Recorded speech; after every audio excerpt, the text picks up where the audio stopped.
And we're back from the All-Star break. I'm Dustin, this is Brent. I hope you all enjoyed all the All-Star stuff, but now it's back down to business. Don't forget, all our football rankings are up. Get into our football games. It's about that time, we can't wait. But let's start getting in the waiver wire for baseball. Alright, I'm going to be talking about some of your people that have infield eligibility, and we're going to start with Matt Laporta of the Cleveland Indians, only owned in 20% of leagues. And since July 1st, he's raised his net batting average 30 points, and he gives you a little bit of power.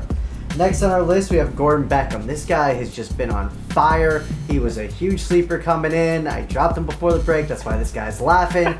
But he's been playing great. He's second base and third base eligible, which you gotta love.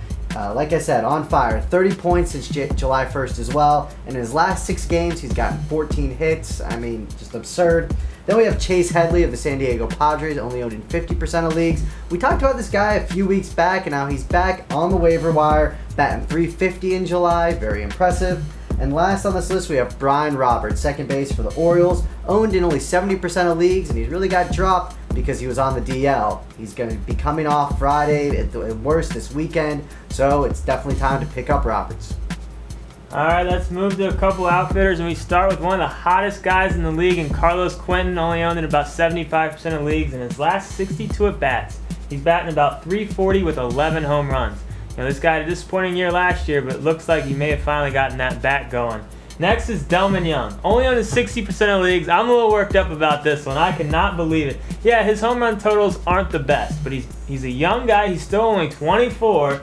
He has 62 RBIs already, and he's batting over .310. I mean, what more do you want? Pick this guy up. He's got a huge upside, and he can definitely keep up these numbers.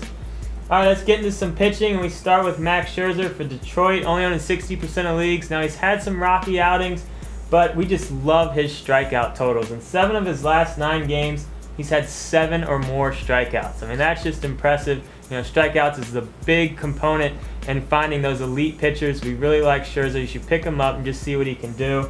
Next, we got Wandy Rodriguez. You know, he's been up and down a little bit too, but he did get a little good stretch going over the last month or so. Only owned in 70% of leagues. We know what he did last year. This guy's still young. He still has an upside. And the last guy, another guy, I'm just completely blown away a bit. John Axford, still only owned in 55% of leagues. He has a 5-1 record. He has 12 saves. Hasn't blown a save yet with an ERA under 3. Now, I know some people are saying, oh, they're going to put Hoffman back in. No, they're not. Not when this guy is pitching this well. No manager is going to pull a closer who hasn't blown a save just so a guy can chase a milestone. It's not even a record. Don't believe it. Pick up Axford if he's available. Now we're going to get into the forum questions, and the first one comes from JXR29. Dustin, he wants to know, is Manny Ramirez droppable? I mean, honestly, almost every player is droppable depending on who you're picking up. I mean, yeah, Manny is not the same player. It seems like he's not getting nearly as many at-bats. You know, his numbers still aren't that bad, but depending on who you're picking up, we say yes, he is droppable. If you can get a Brian Roberts or a Delman Young or, you know, John Axford, yeah, go ahead and do it. Manny's not the player he used to be, and I don't think he will be again.